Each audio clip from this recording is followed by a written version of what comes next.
Bonjour, bienvenue dans William's Kitchen, je suis William et aujourd'hui je vais vous montrer comment faire des cornets à glace en donut. Donc on va finalement faire des cornets à glace comme vous mangez en été, sauf que d'habitude c'est en gaufre ou gaufrette.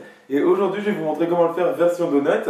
C'est très connu et ça a vraiment fait le buzz sur Facebook en fait, vu que c'est parti d'un petit magasin à Prague il me semble, où ils ont proposé cette idée, donc ils appelaient en cône, en donut, donc pour les glaces, donc où ils mettaient du Nutella dedans, c'était extraordinaire. Et donc j'ai décidé de reprendre cette idée et de vous montrer comment le faire aujourd'hui avec vous. Et vous allez voir, ça va être plus facile que vous ne le pensez. Alors pour nos cornets de glace Good Donut, nous aurons besoin pour commencer d'une préparation de pâte à donut. Je l'ai fait moi-même et je vous ai montré dans cette chaîne YouTube comment la faire. Je vais vous mettre la vidéo juste ici. Et en fait c'est assez simple à faire, c'est une recette qui prend du temps, mais en fait je l'ai faite hier soir et j'ai laissé reposer toute la nuit au réfrigérateur. Donc maintenant c'est parfait, on peut l'utiliser pour cette recette. Ensuite, je vais utiliser des cornets en gaufrette, donc vous trouvez ça dans votre supermarché. Vraiment, prenez le premier prix, vu que de toute façon, on ne va pas les manger puisque c'est absolument dégoûtant. Ça va nous faire des moules pour cuire notre pâte à donut comme celui-ci. Donc en fait, ce que je vais faire, c'est utiliser mon cornet et rouler en fait du papier aluminium tout autour de mon cornet. Je découpe l'extrémité pour ne pas en avoir trop. Et voilà, ensuite vous repliez un petit peu à la base et en fait c'est bon, vous avez votre cornet à donut, c'est parfait. Ensuite avec un spray, en fait je vais vaporiser de la graisse pour pas que ma pâte à donut accroche à mon papier aluminium. Sur mon plan de travail fariné, je vais étaler ma pâte à donut qui est très collante, donc surtout mettez pas mal de farine sur votre plan de travail. Comme vous pouvez voir, elle est magnifiquement gonflée, donc ensuite j'étale le tout comme ceci et on va la travailler un tout petit peu avec notre farine et ensuite je vais l'étaler.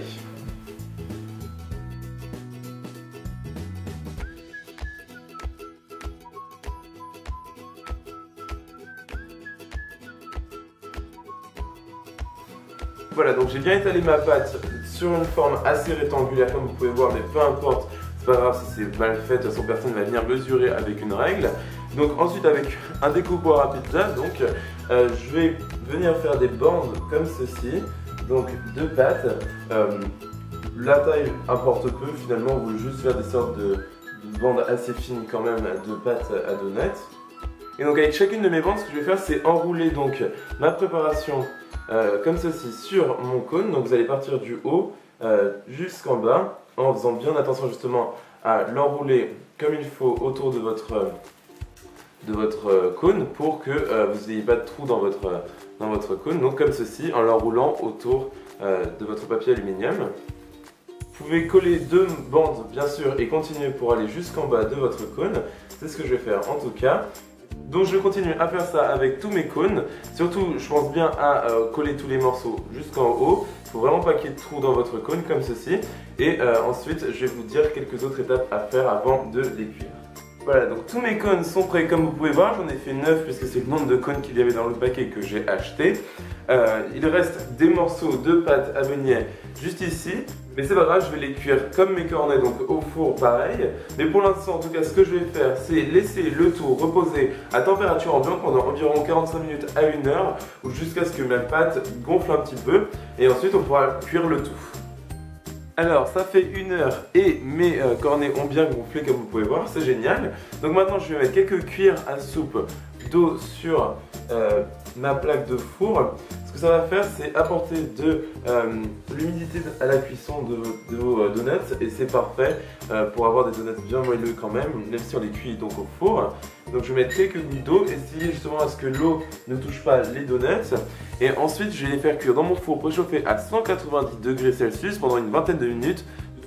Alors mes cornets ont bien cuit comme vous pouvez voir pendant 20 minutes à 190 degrés Celsius et ensuite j'ai enlevé donc les cônes à l'intérieur avec leur papier aluminium et donc on se retrouve finalement avec un cône parfait comme celui-ci.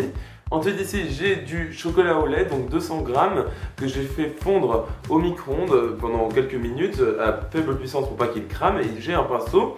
D'habitude ces cornets à glace sont garnis de Nutella fondu mais j'ai décidé de faire une coque en chocolat car ça va durcir à température ambiante, ce sera plus sympa niveau texture et tout aussi sucré que le Nutella donc ça ira bien justement avec la pâte à donut et avec la glace que l'on va mettre à l'intérieur. Donc ce que je vais faire c'est tremper mon pinceau dans mon chocolat au lait fondu et je vais tout simplement brosser les bords à l'intérieur donc de mon donut comme ceci avec mon chocolat au lait. Une fois que j'ai rempli donc un de mes cornets, ce que je vais faire c'est tremper mon cornet dans mon chocolat au lait pour que les bords soient enrobés de chocolat au lait, donc comme ceci. Et ensuite je viens prendre des miettes d'Oreo et je trempe mon chocolat dedans pour les accrocher comme ceci, ça fait très sympa. Vous pouvez aussi décorer vos cornets de donuts donc d'une autre façon, c'est-à-dire en prenant du beurre fondu que vous allez brosser sur votre donut comme celui-ci. Et ensuite vous allez saupoudrer de sucre que vous mélangez avec un peu de cannelle, donc ça s'appelle du cinnamon sugar. Et vous allez faire ça donc sur tout votre beignet. Et c'est aussi simple que ça, voilà. Ensuite vous enlevez l'excédent de sucre. Et puis vous avez votre magnifique cornet, donc là ça ressemble vraiment à un beignet donc authentique. Alors j'ai ici un de mes cônes et comme vous pouvez voir pour les laisser reposer, je les mets dans des verres hauts et ça marche très bien. Donc ça c'est l'astuce du jour. En tout cas je vais en manger un et pour cela j'ai fait de la glace aux Oreos. La recette est déjà sur ma chaîne YouTube, donc c'est une glace sans sorbitaire aux Oreos. Donc surtout n'hésitez pas à aller faire un tour et découvrir cette recette qui est vraiment super facile et qui vous a beaucoup plu. Donc si vous ne la connaissez pas, allez voir la vidéo. En tout cas je mets une boule de glace donc dans mon cornet comme vous pouvez voir. Il faut l'atasser un peu puisque mon cornet est assez fin. Alors j'ai ici ma glace goût donc Oreo avec mon donut. Franchement c'est magnifique, il faut que j'arrête de parler et que je mange ça.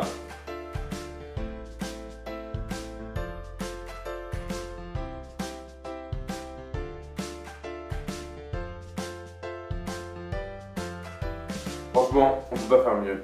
Regardez-moi cette glace magnifique avec des morceaux d'Oreo dedans, de caramel. On voit le chocolat à l'intérieur du donut. Le donut qui est hyper bien cuit, donc même si c'est absolument pas un donut, je le répète depuis tout à l'heure, mais c'est juste une pâte à donut. Et franchement, vous pouvez voir, c'est parfaitement cuit, c'est bien moelleux. C'est parfait, franchement, il n'y a pas d'autre mot pour décrire ce cornet à glace que je viens de vous proposer aujourd'hui. En tout cas, vous pouvez voir que c'est aussi simple que ça. Et finalement, on gagne en calories puisque nous n'avons pas frit donc cette pâte à beignet. Et donc vous pouvez voir que finalement c'est une recette très light, hein, puisqu'il y a très peu de calories là-dedans. Si jamais vous voulez faire cette recette, les ingrédients sont dans la description de la vidéo, ainsi que les réseaux sociaux où vous pouvez me trouver et me partager des photos de vos créations culinaires, donc Facebook, Twitter, Instagram et maintenant Snapchat. Donc retrouvez-moi sur tous ces réseaux sociaux, ça me fait toujours très plaisir quand vous partagez des photos de vos créations ou de vos recréations. Et n'hésitez pas à mettre un pouce bleu si jamais vous avez aimé le concept de cette vidéo et si vous aimez bien quand je fais des vidéos qui s'inspirent quand même de ce qui se passe sur Facebook par exemple ou Instagram. Et proposez-moi des recettes en commentant cette vidéo. Et moi je vous revois dans la prochaine. Salut!